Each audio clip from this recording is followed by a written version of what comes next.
My landlord made my life a nightmare. Pro-revenge. It started with a leaky faucet.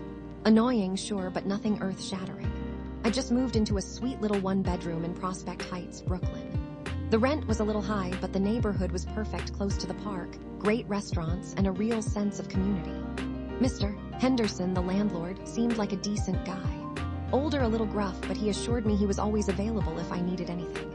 The faucet dripped for a week. I called. I emailed. Nothing. Finally, I cornered him in the hallway. He sighed dramatically, like I was personally inconveniencing him.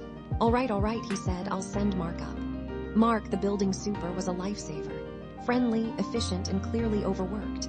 He fixed the faucet in minutes and apologized for the delay.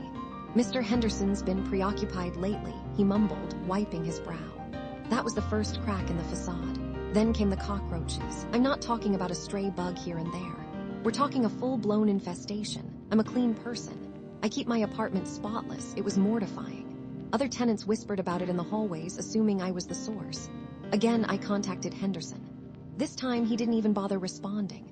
I had to threaten to withhold rent before he finally sent an exterminator. One visit, that was it. The cockroaches were back within days. David, my best friend, is a software engineer, a master of logic and problem solving.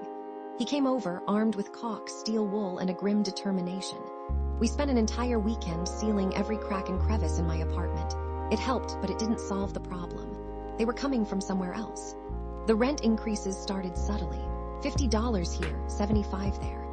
Annoying, but within the realm of what I expected in a gentrifying neighborhood. Then, boom, $300 overnight. That's when I started talking to my neighbors. Mrs.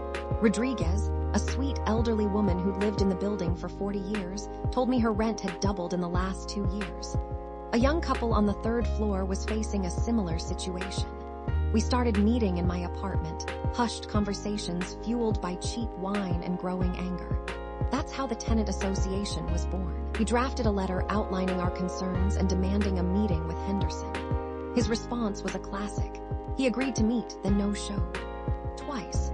The 3rd time, he arrived an hour late, reeking of scotch, and proceeded to lecture us about the rising costs of property management.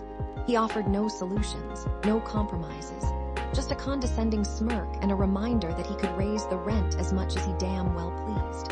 That was the turning point, the moment I stopped seeing him as a grumpy landlord and started seeing him as an enemy. The retaliation was swift and targeted.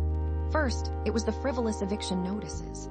I'd get one every few weeks, citing ridiculous violations, excessive noise, unauthorized modifications, failure to maintain cleanliness. Each one required me to take time off work to fight it, draining my savings and my sanity. Then came the anonymous complaints. Noise complaints at 2 a.m., even when I was out of town. Reports of suspicious activity coming from my apartment, prompting visits from the police. David helped me set up security cameras, documenting every interaction with Henderson and his cronies. We started compiling a file, a digital dossier of his harassment. Henderson started offering buy-out deals to individual tenants. Large sums of money to just pack up and leave. He picked off the vulnerable ones, the ones who couldn't afford a legal battle. Our tenant association dwindled. My work suffered. I'm a freelance graphic designer and deadlines are everything. The constant stress and lack of sleep made it impossible to focus. I lost clients. I was barely scraping by. One night I came home to find my apartment door slightly ajar. The lock hadn't been forced, but it was clear someone had been inside. Nothing was stolen, but my portfolio was scattered across the floor, ripped and defaced. A chilling message. I was terrified. That's when I decided I needed a lawyer. David, ever the pragmatist, had been urging me to do it for months. I'd resisted, partly because of the cost, partly because I didn't want to admit how bad things had gotten. Emily was a bulldog. Small, fierce, and intimidatingly intelligent. She specialized in tenant rights, and she'd seen it all before. When I walked into her office, a small, cluttered space above a laundromat, I was a mess. Exhausted, paranoid, and on the verge of tears. She listened patiently as I recounted my story, her expression unchanging. When I finished, she leaned back in her chair and said, "Mr. Henderson has a pattern. I've heard similar stories before." She took my case. Emily filed a lawsuit against Henderson, alleging harassment, breach of contract, and violation of tenant rights. It was a David and Goliath situation. Henderson had deep pockets and powerful connections. I was a freelance artist with a mountain of debt. The lawsuit attracted media attention. Local news outlets picked up the story, portraying Henderson as a greedy slumlord and me as a victim of gentrification. It put pressure on him, but it also made me a target. He countersued, claiming I was defaming him and causing irreparable harm to his reputation. He hired a high-powered law firm to bury me in paperwork and intimidate me into dropping the case. The legal battle dragged on for months. Depositions, hearings, endless paperwork. It was exhausting and demoralizing. There were times when I wanted to give up, to just pack my bags and move to another city. But Emily wouldn't let me. She saw something in me, a stubborn refusal to be bullied, and she believed in my case. She hired Robert, a private investigator, to dig into Henderson's past. What he found was shocking. Previous instances of tenant harassment, shady real estate deals, and even a connection to a corrupt city councilman, Thompson, who had been quietly approving Henderson's zoning requests for years. The trial was a circus. The courtroom was packed with reporters, tenants, and community activists. Henderson sat at the defendant's table, looking smug and confident, flanked by his expensive lawyers. Emily presented a mountain of evidence, meticulously documenting Henderson's harassment. Mrs. Rodriguez testified about the deteriorating conditions of the building and the constant rent increases. Mark, the super, reluctantly admitted that Henderson had instructed him to ignore maintenance requests. Henderson's lawyer tried to paint me as a disgruntled tenant, a troublemaker who was trying to extort money from a successful businessman. He questioned my credibility, attacked my character, and even tried to subpoena my medical records. Then it was my turn to testify. I was terrified, but I knew I had to tell my story. I spoke about the cockroaches, the leaks, the harassment, the fear. I spoke about Mrs. Rodriguez and the other tenants who had been forced out of their homes. I spoke about the community we had built, the community Henderson was trying to destroy. My voice broke several times, but I kept going. I looked directly at the jury and told them that I wasn't just fighting for myself. I was fighting for everyone who had been victimized by greedy landlords. The jury deliberated for 2 days. The tension in the courtroom was unbearable. I barely ate, barely slept. I just sat there, waiting, praying. Finally, the verdict: guilty.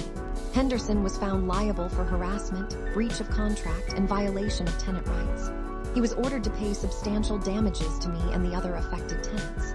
The court also issued an injunction, preventing him from further harassing tenants and forcing him to make necessary repairs to the building. A gasp went through the courtroom. I felt a wave of relief wash over me, so intense it almost knocked me off my feet. I looked at Emily, who gave me a small, satisfied smile. Outside the courthouse, a crowd of supporters cheered as I emerged. Reporters swarmed me, asking for interviews. I was exhausted, but I forced myself to speak. I thanked my lawyer, my friends, and everyone who had supported me. I told them that this was a victory for tenant rights, a victory for the community. Henderson's redevelopment plans were stalled. The negative publicity damaged his reputation, and the legal setbacks made it difficult for him to secure financing. Councilman Thompson, exposed for his connection to Henderson, was facing a recall election. I used the damages to pay off my legal fees and find a new apartment. It wasn't as charming as my old place, but it was safe and secure. The remaining tenants in the building felt empowered. They formed a stronger tenant association and continued to advocate for their rights. Mrs. Rodriguez became a local hero, but the victory was bittersweet. The legal battle had taken a toll on me, emotionally and financially. I was still struggling to rebuild my career, and I knew that the fight against corporate greed was far from over. A few weeks later, I ran into Mark, the super, at a coffee shop. He looked tired and defeated. He told me that Henderson had fired him after the trial. I knew what he was doing was wrong, Mark said, but I needed the job. I have a family to support. I understood. Before he left, he slipped me a piece of paper. It was a copy of a building permit application, showing that Henderson was planning to demolish the building and build luxury condos, regardless of the court order. The fight wasn't over. It was just beginning.